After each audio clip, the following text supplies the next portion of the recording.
Oh, nice. Yeah. Good morning. Welcome to the Week 8 NFL preview of the Amateur Hour. We're joined today by guest Sam Klann, winner of the Week 7 NFL Pick'em and the crazy week. Well done, Sam. He's got the street cred. He's joining us this morning. He got up early all the way from Dallas. Let's get into right away. What matchup are you guys looking forward to most for Week 8? I would say the matchup I'm looking forward to the most is the 49ers at home against the Bengals. Just mainly because those are two fun teams to watch. They got a lot of weapons, a lot of tools out there. There's a couple injuries on both teams, so that's kind of a bummer. But I'm looking forward to seeing if the 49ers can kind of bounce back. I think they're off two straight losses, so that's kind of rough for them. And Brock Purdy needs to kind of prove himself in a big game against the Bengals. And Bengals defense has been playing tough, and the offense is starting to click. So should be a high scoring game and pretty interesting to watch for sure. What do you think? I like that. Sam, what game are you looking forward to? Well, there's only one game that I'm going to be watching this week, and I usually don't watch a ton of NFL games, but Tyler is going to be watching the Jets this week, and I'll be watching that with him. So Oh, nice. Jets Giants, excited for that one. Hopefully the hopefully the Jets are smart enough to keep the ball out of Zach Wilson's hands. If they can do that, I think they'll do well. So that's the game I'm going to be watching this week. Jets That Giants that's like the game they put on in prison and force the inmates to watch. the New York City rivalry, dude, and you're Yeah. there for it. Wow. And I think Dan Jones is out too, so you're getting Zach Wilson versus where they started. Tyrod Taylor. Oh, Zach All Wilson right. versus Tyrod. All right. Yeah, that's a good one, Sam. I think you're gonna be in for a real treat there. I want to get Um, your guys' take on this quick, John, before you go. Did you see like Zach Wilson's getting like ripped apart for going on a vacation during their bye week on social media? Social media is ripping him up. Like some of these NFL experts are saying that with like the most important part of his season coming up, he's effing around on some spring break trip with his girlfriend during the bye week. But I want to hear your thoughts before I give mine. yeah, it just sounds to me like Zach Wilson doing Zach Wilson shit. Yeah, yeah. It depends on where you go. Like upstate New York is fine, but if he's in the Bahamas, that's too much. Was Yeah, I he think on he's the in. island? I think he's in like Colorado, so he's still in the U.S. I don't know. I think they got to cut the guy some slack. I mean, it's the bye week. What are you going to do? Sit there for the entire off week and watch film? Dude, 12 hours a day, man. That's what you're paid to do. Dude, let these players rest a little bit. Otherwise, he's gonna get too much crammed in his head. He's gonna freak out. You just need to let the guys like chill out and just play ball. Do you think that Rocky Mountain Air is going to be good for his mental state going into that game? I think yeah, get laid a couple times. Get Yeah. that cleared Colorado mindset. Maybe a little hash out there, a little kush, and maybe he'll be feeling clear mind. Yeah, that's a valid argument. All work and no play makes Zachy a sad boy. Don't they let the NFL players smoke weed now? I don't know. I don't know either, but Hopefully. I thought they agreed to stop drug testing players. Okay, well, I mean, if he's in Colorado, I hope he win in Rome. I mean, it's not pro Right. or against. It's just you're in Colorado, you know. I just think they got to back off the poor kid. And maybe he'll go out this week and ball against the Giants, in the prison bowl. Maybe then people really need to get off his back and just give him a break. So quick, Sam, who are you giving the edge to in this one? If you had to pick a quarterback, if you run an NFL franchise and you could pick Tyrod Taylor or Zach Wilson, who are you drafting? I'm probably taking anybody who's not Zach Wilson. So whoever the Giants put out there, if they want to put Tyrod Taylor out there, that's great. If they want to find some guy off the street who Brian played Dayball. D2 football, like that works too. If you want to go no quarterback and just run the Wildcat all game, I think that works. Yeah, just hey, we're gonna run the ball 100 times and we're gonna see if we can put some points on the board, boys. And the Jets they could do that. I mean, they do have Dalvin Cook, who I hear wants out of New York because he's a backup now. He's not the star of the show. Then they got Yeah. young Mr. Breece Hall, who's a Iowa State alumni, who's very good and has been playing excellent. So they very well could just run the shit out of the ball. I mean, get up by a touchdown and just the prisoners and you and Tyler just enjoy the rest of the, the offense. We're gonna be at Buffalo Wild Wings, and they're gonna lock the Oh, doors, and well, yeah, we'll be stuck in there for the game. well, God bless. You'll be in our thoughts. I would say the game I'm most looking forward to. Man, you took mine with that Jets Giants pick, I gotta say. I would say Yeah. the Seahawks Browns. I think the Browns are starting to back up quarterback. I think PJ Walker, I don't even think he has like a profile on most fantasy apps. Like no one pictured this occurring, apparently. They have a really good defense though. So I think it could be close. And I really like that the Jackson Smith and Jigba, that rookie wide receiver that the Seahawks drafted. So I'll kind of be watching that just to see how he plays. But I think that could be a good game maybe. Because Finally, I was just gonna say, finally broke out and had a good week. He scored last week. he He did, hasn't yeah. he hasn't really done anything. They haven't really given him any love, but now finally is getting some more volume. Yeah, he's kind of been a turd. But that game last week, the Browns Colts, that score really surprised me. I thought that would be a real low scoring affair, and they almost put up 80 points. So Yeah, that um was a surprise. yeah, so Who are that you was a taking in surprise. that game, John? Um I will reveal, since I lose anyways, I don't think this is really a bad thing, but I'm taking the Seahawks at -3.5. Okay. I don't think So anybody's listening to this podcast anymore to get that's any true. Yeah, insight or get there's really no any edge to be picks. gained by anyone listening to this. Do you Yeah. guys want to share quick your locks of the weeks? Who do you think is really going to jam it down their opponent's throat? Sam, you can go first. I can take that one. So I like the Chiefs over the Broncos. So I think they played a couple weeks ago, ended up being a little closer than it should have. I think the Chiefs are going to come back and be ready to play. And Travis Kelce should be on his game. Hopefully he's worked through all this Taylor Swift stuff and knows how to focus now. And I also got to go with my State Farm guy, Patrick Mahomes, the home and auto bundle all the way. Yeah, home and auto bundle. Yeah, this is a revenge game, is what you're saying. Yeah, Even though they won that first one, it's a revenge game. yeah, and Mahomes and Mahado. it's 7.5. It's a little more than a touchdown, but I think they can cover I think for you, they're going to cover by 8. Sam, that. I hope so. Dave, what do you got? I don't know. It's kind of a turd of a game, but I'm gonna go the Houston Texans on the road at the Carolina Panthers. They're favored by 3.5 points. Houston's coming off a bye. I like the direction that their franchise is going. It's kind of a revenge game for Stroud against Bryce Young. He's the number 2 pick versus the number 1 pick. So that's Oh, kind of yeah. exciting from that matchup standpoint. I just think Carolina sucks, whether they're home or away. And I think Houston is going to be, chomping at the bit to get out there and hit some people. So hopefully Houston can cover 3.5 points on the road. Yeah, I believe. Dave, I've been changing up my strategy because I think I've won $20 once through 7 weeks. So I've I'm won nothing. yes, I'm yes. all in the red right now in the season. So I'm going back to my strategy last year that started with me winning. I do my exact picks, how I think it's going to turn out, and then after the Thursday night game, I flip all the rest of the games. Even And if you so win the Thursday night game. yeah, it doesn't matter. I'm flipping it. So So your only gut pick is Thursday night. that's it. Um, so it's the opposite of my gut. So this one, if you hate it, Dave, I don't like it. If you hate it, I think this is truly going to be the lock of the week. I have the Commanders plus 6.5 at home against the Oh, Eagles. No, here's the thing, John. Here's what bothers me. You can do that flipping strategy, but when you pick a lock of the week, you have to pick off your gut. Even if in the pick 'em you submit the opposite, that's fine. You can't tell people your lock of the week is opposite of what you really believe. You know what I'm saying? So if you really love the yeah. Eagles minus 6.5, that should be your lock of the week. And I don't give a shit if you pick the Commanders. I don't look and see who everyone picks. I don't care. But you have to present your lock of the week as what you actually feel is going to happen. So this is the one that I didn't flip. So your gut I actually oh likes the Commanders. Yeah. Yes. I thought Well, this was your lock of the week picking the Eagles, and then you flipped it, and so it was the opposite of your lock of the week. I But think that's what that's it an is, Sam. interesting But now choice. he's scrambling and trying to defend his stupid ass. There's no way that he flipped all his picks except the one pick that happens to be his lock of the week.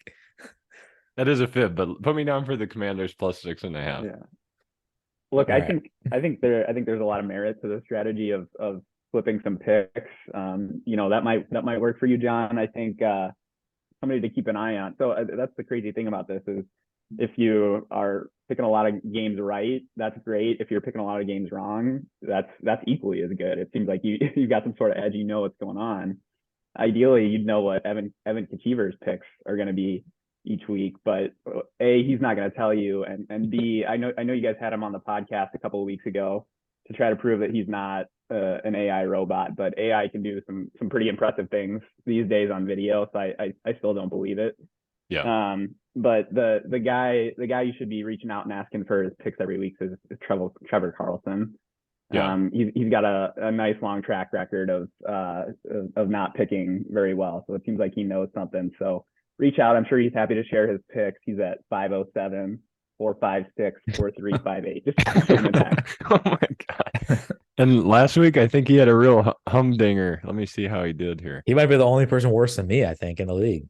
He got, he got 6 right last week. So it was kind of he's on the rise. So did I take over as dead last then? No, I think Jess is at the bottom. Oh, sorry, Jess. Yeah, poor Jess. Didn't she win? Didn't she win a week last year? Oh, definitely. I think we had her on.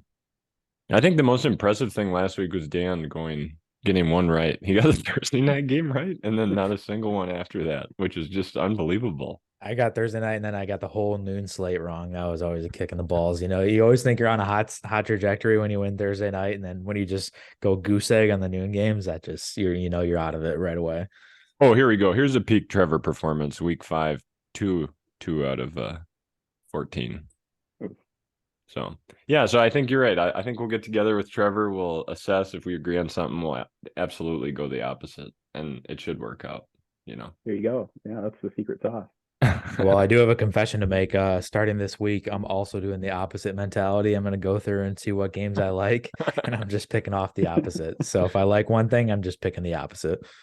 Seeing what happens. This is the honesty hour now. But that Houston game is my actual lock of the week. I like the Houston Texans, but I'm going to pick the Panthers in the pick 'em. So nobody call me out on being upfront and honest about it. You called yourself out. Sam, do you want to give us a fantasy stud that you think is going to just explode this week for week 8?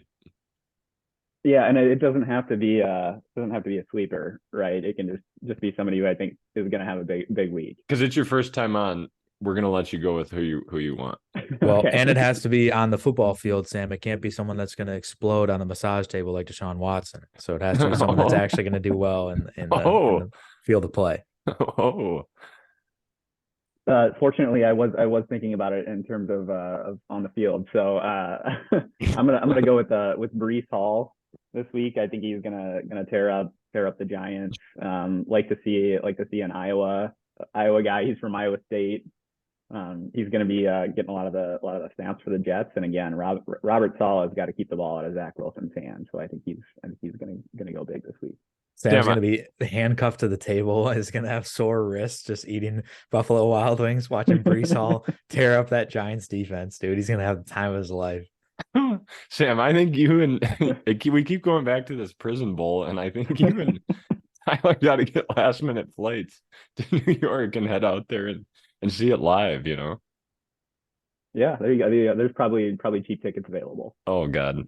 It's like one of those kidnap movies, someone's going to kidnap Sam this weekend and just force him he's going to tape his eyes open to watch this Giants-Jets game. And just give him Adderall so he stays awake. Just crush up some Adderall in his Buffalo Wild wings. Poor Sam. I'm going to look up prices on those tickets for you and flight information, Sam, while Dave gives us his fantasy stud. Yeah, I'm going to go my fantasy stud of the week is Gus Edwards on the Ravens. He had a great week last week. I think they're going to keep feeding him. They're going against a defense that isn't very strong. I think it's Arizona. So I think the Ravens are going to go up pretty early, hopefully, and then just be running the ball and leaning heavily on Gus Edwards. So that's going to be my pick this week. Dirty Gus. He'll get her done. Real quick, Derrick Henry is a favorite to get traded to the Ravens. Yeah, that would be crazy. Yeah, it would be interesting. I know he's older, but he's still like a massive human being that runs really aggressively. Yeah, they would get towards the goal line and they would be unstoppable, I feel like. Oh yeah, because you could do Lamar Jackson running or Derrick Henry, and the defense will be like, which way do we go? Yeah, zone reads. Yeah. Tough to defend. I don't know if you'll let me do this one, Dave, but I'm gonna go Adam Thielen because he's kind of been balling out this year. I don't know. Does that qualify? Yeah, I mean, sure.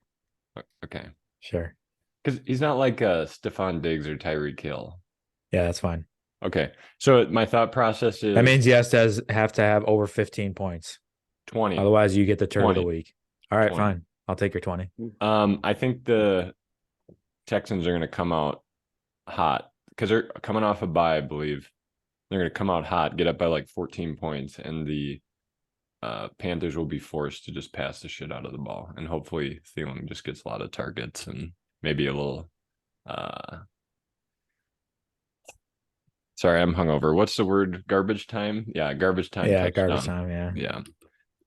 Yeah. So I'm gonna go with old Adam Thielen. I think he's still got a little juice in the legs. So John, you probably didn't watch any NFL last week, right? You were cruising through the European seas. We landed in time in Atlanta and we had like a 3-hour layover, so I got to enjoy watching the Packers piss it down their legs in the airport. Were you at a Chili's or something in the airport? I had it on my phone Chili's on too. YouTube TV. I should have been at Chili's. And I think that might be, if Buffalo Wild Wings atmosphere isn't what you and Tyler expect, Sam, I think Chili's would be a good second option, for tomorrow's game. Yeah, that's a good idea. Yeah, if B-Dubs runs out of blue cheese, we'll head over to Chili's. There we go. Do you and Tyler have a sacred place that you go to watch sports in Dallas? We do not. Tyler used to go to there was a Jets bar in the area, but I think they moved it, and so it's like an hour drive now. So we do not. We're both kind of hermits and tend to like to just hang out in our apartments. The only business they had was Soman and Sam handcuffed to the chair, so they had to move somewhere else with more Jets fans. Oh boy. So Sam's got that prison bowl, Dave. How are you feeling for your Bears going up against your Chargers? Because I know you're a big Justin Herbert guy. Yeah, it's gonna be tough. We got to go in there and slay the dragon, and the dragon happens to be my boy Justin Herbert. But Tyson Bagent is not screwing around. The Bears had a good week last week, but the Chargers are kind of stumbling. It's kind of going to be a crappy primetime game if you're not a fan of the Chargers or the Bears. So I apologize to the nation on that. But I feel decent about the Bears going in there and at least covering the spread. I don't know if they'll win.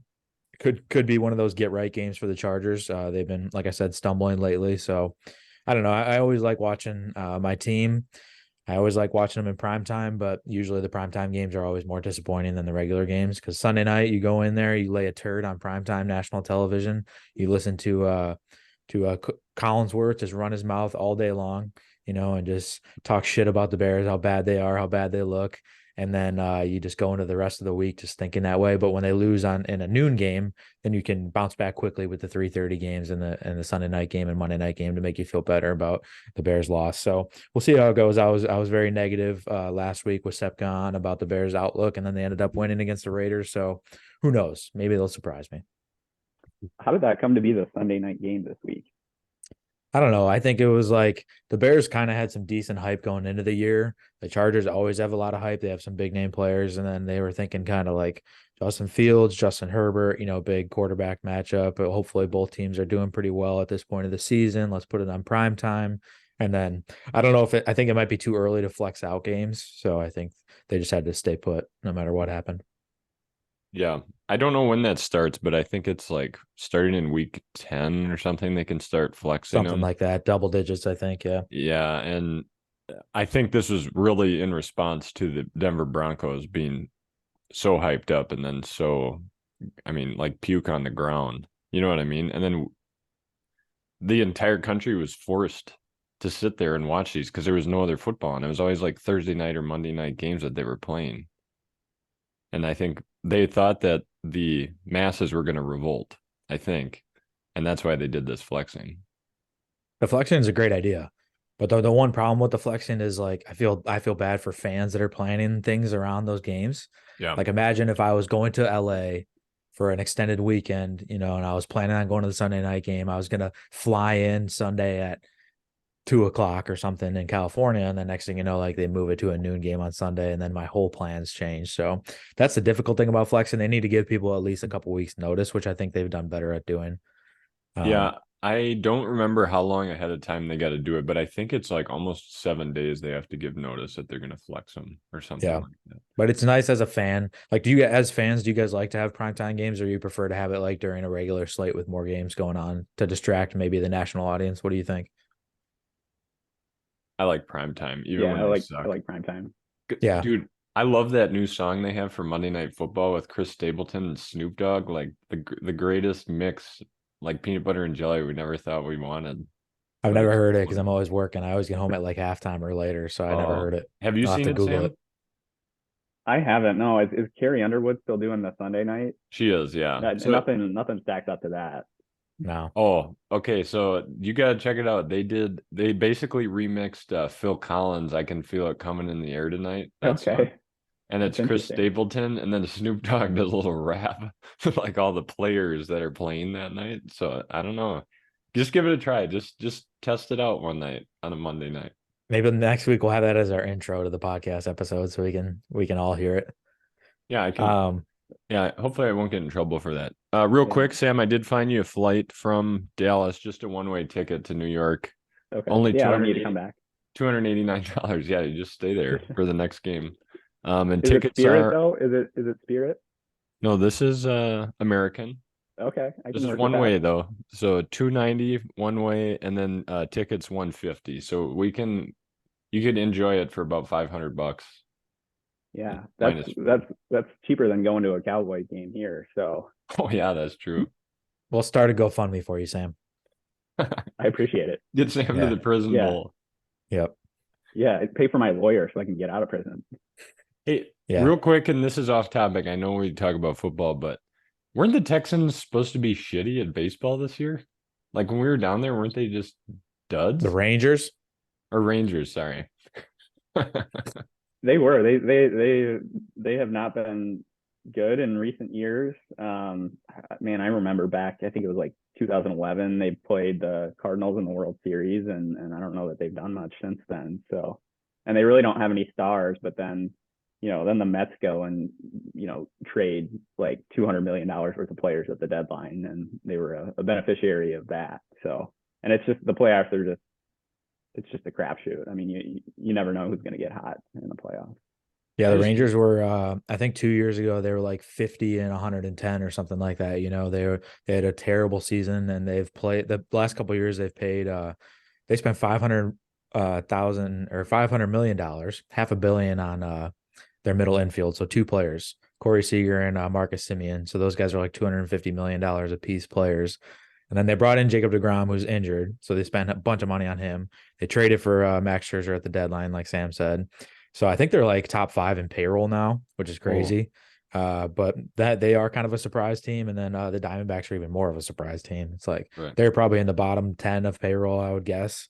We got a Wow. bunch of rookies that are balling out this playoff season. So that game one was pretty sweet last night. Did anybody watch that? No. No. Yeah, it was nice. 5-3. The Diamondbacks were up in the ninth inning, bottom of the ninth, and Corey Seager hit a 2-run bomb to tie it. Then it went to extras, and I think the Rangers hit a walk-off homer in the 11th. Holy shit. Adolis Garcia. So Was that in Dallas? yeah, it was at So the that was a Rangers. home. Oh Yeah, wow. the place was going absolutely bazonkers. Oh, I'll have to watch the highlights because I think when we came and visited you guys, Sam, in April or May, we were gonna go to a Rangers game and the tickets were like $12 or something. Yeah, they're nothing. Like they were just trying to get you in the door to pay for some concessions at that point. And here they are in the World Series. What a Yeah. turnaround in 6 months. Yeah. And it's like $800 for a standing room ticket. Oh my God. Yeah, it's a pretty like brand new stadium. It's like only a couple years old. Can I ask you guys how are your feelings on this Vikings Packers game? Like if you had to give the Packers a percentage chance of winning, what would you Are you put it at? going? I was gonna ask if you're going. Yeah, we're going tomorrow. Yep. Yeah, I'll be It should there. be like nice football weather. I feel like in 40 degrees or something. Yeah. Honestly don't know. But I think a little drizzle. I hope it doesn't rain though. I don't have a Packers rain jacket. I just have this like weird turquoise one. So what percent chance did you give the Packers of winning tomorrow as non-fans? 40 46. 40%.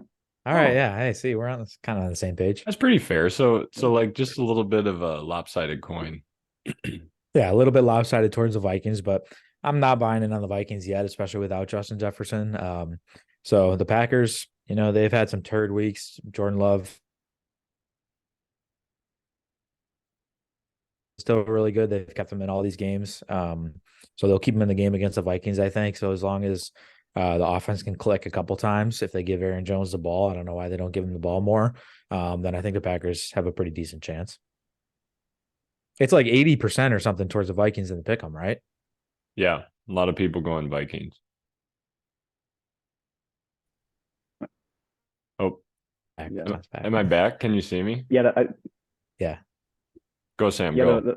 The Vikings, I think they beat the 49ers last week in kind of a surprise game, but they were a beneficiary of turnovers and basically stole a touchdown by ripping the ball away from that 49ers cornerback. So That was crazy. That was a crazy play. yeah, Right yeah, before that was half, wild. too. Slam the door So shut. I'm not putting a game going into this. And Sam, you were one of three people in our pick'em that picked the Vikings, so you went with them, the heavy underdogs by most standards, and they played for you on Monday night. I picked that one well before I think I picked that on like Friday. But then it got to Monday night and I had a chance at winning the thing and thought about whether I should change it or not. But I think if I would have picked the 49ers and they would have won, I wouldn't have been able to win it. So, sticking with the Vikings worked out well because a lot of people picked the 49ers. That's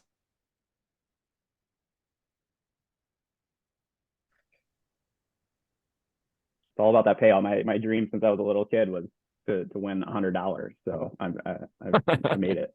Oh, congratulations. Yeah, that's huge. You made it, dude. You are living your dream. Yeah. Do I keep freezing to you guys? Yeah, to me, yeah.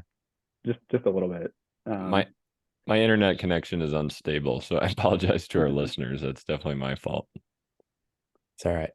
So David, I grew up in Northeast Iowa, and when you're there, you kind of get to choose your team. You got some choices. The Vikings, the Packers, the Bears are all pretty close by. Some people take the Chiefs. I took advantage of my freedom, and at the time the Colts were pretty good, and hopped on that bandwagon and followed them pretty closely through the Peyton Manning years and Andrew Luck. I don't think I've watched a game since Andrew Luck retired. I haven't been a super close follower of football, but that was my team historically. Nice. Yeah, that's good to have some Colts representation in the league. Yeah. And I actually remember that when we were freshmen, because we were on the same floor, I do remember you were still a diehard Colts fan at that time, because I think they still had Andrew Luck. Yeah, they were still good. Yeah. Yeah. That was kind of crazy how he retired just abruptly. Wasn't it pretty abrupt? I mean, wasn't he under 30? Yeah, he was either under 30 or just over 30, and he had like a lot of career left in him. But yeah, that was really surprising. Yeah. I think it was a smart move, but it almost feels like a different time when it was really kind of peak CTE. Like everybody was really focused on concussions at the time, and that was something that he was struggling with. So he'd already made a ton of money, already had a pretty good career, so understood the move. But I wonder if he'd do the same thing if it was this year.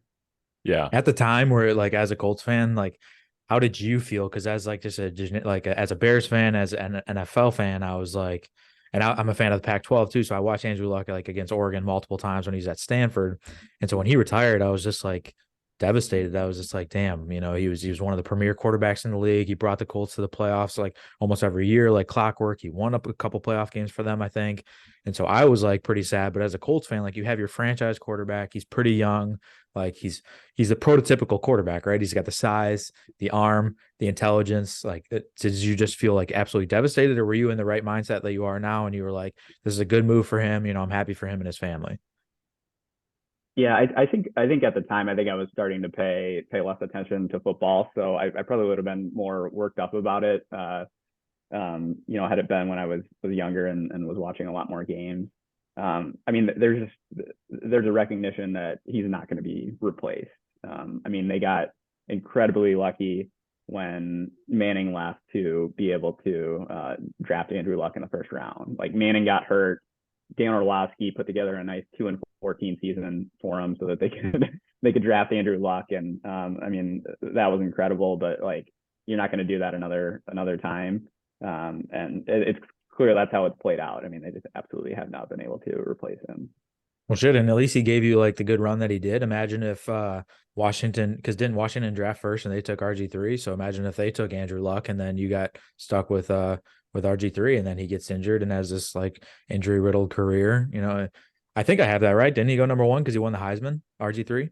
I think Luck was number one. Luck went one to the Colts. Yeah, okay, was okay. it? And was RG3, was he the third pick that year? I can't remember if they were the same year. Okay, I got it mixed up in my head then. Because RG3 won the Heisman. You'll have to just keep your ear to the ground though, Sam. I think this Anthony Richardson might be special. I just know the games that he's played and he hasn't been injured. The big critique on him coming in was that he wasn't accurate at throwing. He was just really just like a crazy athlete. But I think the games that he did play, he impressed people with how accurate he was, even on like deep balls. So I think he's on IR right now, and I don't know if he's going to even come back this year, but he's a really young guy, like 20 or 21 years old, and just keep your ear to the ground in case he becomes a superstar. You know, you might need to tune in again.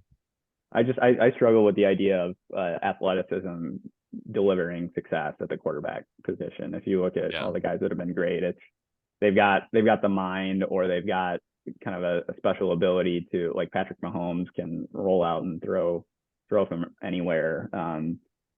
Aaron Rodgers is like just an insane person who's obsessive about football. Like there's got to be something really unique. I don't think athleticism alone gets you to being a kind of top half quarterback. You kind of have to have just like a hint of athleticism, like some of those guys you named, like Mahomes, Rodgers, because the defenses are investing so much in stopping the pass that they're dropping everybody back, and then they find these running lanes and get the first downs. Like quarterbacks in the NFL aren't running for 80-yard touchdowns. Like that's just not how it is. You just have to kind of pick your spots and run for these short yardage gains. Yeah, Tom Brady like made his career just like checking down to running backs on a ton of plays. So it's all about the strategy. Yeah, I think I know Brock Purdy's had some rough game last game against the Vikings, but his start to his young career for being this, drafted in the 7th round has been incredible. And I think it's like you said, he's just, I don't know, he just sees it differently than these guys that are super athletes can, I saw people say on Twitter that Brock Purdy is like Jeremy Lin, and the Lin sanity is coming to an end. How do you feel about that, John? Wait, what is that? What did you say? I said people are comparing Brock Purdy to Jeremy Lin, and they're saying Lin's sanity is coming to an end. No, I don't think so. I think he just had 2 bad games. It's funny how everyone I think people were ready for him to have a bad game. They were waiting. They were just, please that's what's expected out of Brock Purdy. I don't think they're like hoping for his failure or his downfall, but people that have watched Brock Purdy in college and everything know that this is inevitable. I think people don't like to be wrong, and he's proved a lot of people wrong. Well, that's part of it. Yeah, I don't disagree with that. Is he still making $900,000? Yeah, crazy. So if I'm the owner, I'm like, let me give you an extra couple million. Like as long as it doesn't put me over the salary cap, like let me just make sure that like you're incentivized to keep doing what you're doing.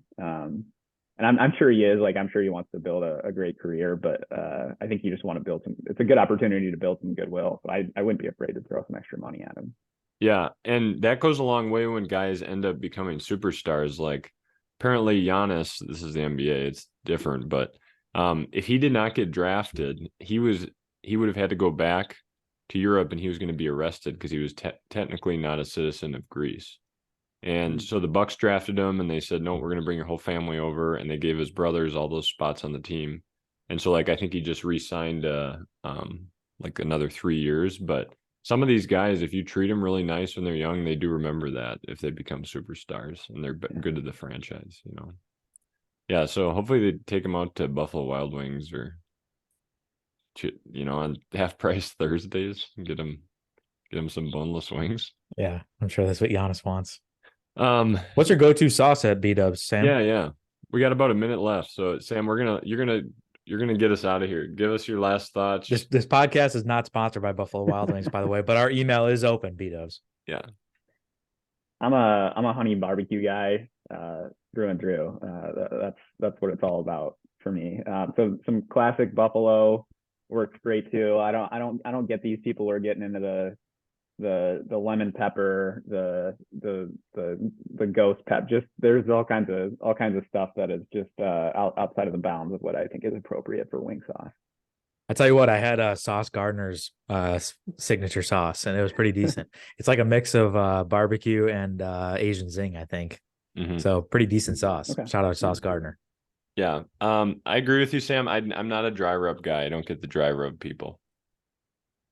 No, not a dry rub guy either. Got to be saucy. Yeah. Oh, yeah. You get fries with it ever, Sam, or you just go straight for that protein in that chicken? I'm focused on the chicken, but I'll throw some fries in there. I like the celery and carrots. Get a little vegetables. Get kind of a healthy meal going there. Makes me feel good about it. Yeah. The whole pyramid. If they give me free celery and carrots, I'll just say keep them coming, because I agree with you. It keeps you regular. Makes your gut feel good.